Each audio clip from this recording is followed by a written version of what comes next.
How's it going, guys, and welcome to Game Involved. I'm Shifty Kyle, and in today's video we're going to be talking about the community map project, the fall update, and of course the phantom bow. So before we get into it, if you guys do go on to enjoy the video, be sure to smack that like button down below. It really helps us out. But anyways, let's just hop right into it. So first things first, the Battlefield 4 community map project, which has been in development for quite some time now, is finally going to be releasing today, and it's going to be completely free for all Battlefield 4 players. So you don't have to be premium, don't have to pay for any DLC, and it's completely free. So it's going to be separate from the actual fall patch, so it's not going to automatically download or do anything like that. So just go into the Xbox store, PlayStation store, or of course Origin, and there's going to be like a separate download for you to install. So it's very similar to the Night Operations DLC and how they came out with the Zavid Graveyard Shift map. Very similar to that. You just have to go and download it from your respected store, and it should be pretty quick and painless. So as for the actual map, I have to say this is turning out to be one of my favorite Battlefield 4 maps just in general. It looks absolutely amazing.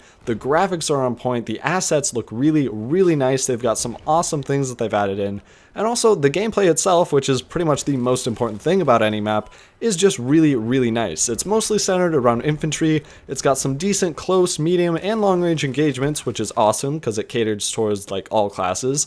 And also you can play it with a ton of different game modes. You've got all the basics, Conquest, Rush, TDM, all those types of things. And also they've added in chain links. So say you haven't played on the Dragon's Teeth DLC, or you're not a premium member, you're actually going to be able to play out on chain link, which is a certain game mode, and it basically works by connecting a bunch of different points, and it really focuses on getting flanks, breaking connections, and just those awesome back rages. So it's a very linear game mode, but if you're able to get those flanks, not only will you get a lot of kills, but you'll capture objectives and get a lot of points. So I'm really glad to see that they brought this one back because it is a really, really fun game mode, and it's actually going to be nice to have a larger player base actually playing these modes, because you really cannot find any servers playing chain linked, at least on PC right now. So moving on to some other things that are going to be added into Battlefield 4, the first of which is very closely related to the new jungle map, and that is of course the M60 Battle Pickup. Now this thing is just a little beast. It's a hipfire only explosive round, 200 round per magazine monster, and I have to say I've only gotten to use it a little bit because there is a huge weight, or at least there was on CTE when I was trying to use this, and it just absolutely shreds vehicles, infantry, whatever you want to shoot at. It is just a blast to use. So it's probably going to be very similar to the railgun when the Final Stand DLC came out. There was a huge waiting line for people just trying to get the railgun and solely going out and trying to pick it up and use it. It's going to be very similar to that, so I wouldn't get too upset if you can't find it, because people are probably going to pick it up as soon as it is down on the ground, which in my opinion is how Battle Pickup should be. So hopefully you guys are excited for that, and let's move on to the next thing. So the next addition that's going to be coming to Battlefield 4 is something I'm sure a lot of you guys are really excited for, and this is of course the continuation of the Phantom project. So the first thing, fire arrows, and of course poison arrows. So I did a video a while back talking about the fire arrows and how they were straight fire.